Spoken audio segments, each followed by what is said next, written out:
xatolardan bittasi. O'zi yoz kunlarida nima ko'pchilikda?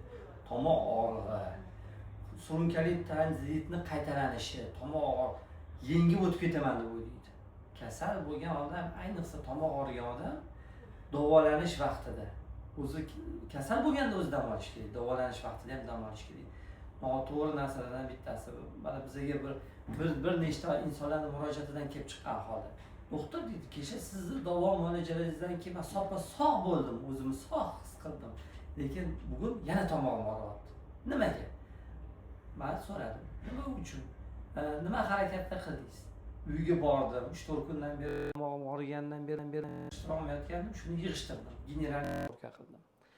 Keyin o'zimni mashqlarim bor edi, fizkultura mashqlariga yoki sport zaliga chiqdim.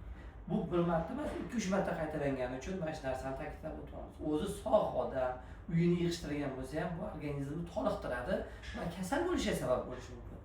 Kasal bo'lgan odamchi, demak, kasal bo'lgan odam o'sha dorisini olib turib, kerak bo'lsa bir hafta, 10 kun organizmga dam berish kerak.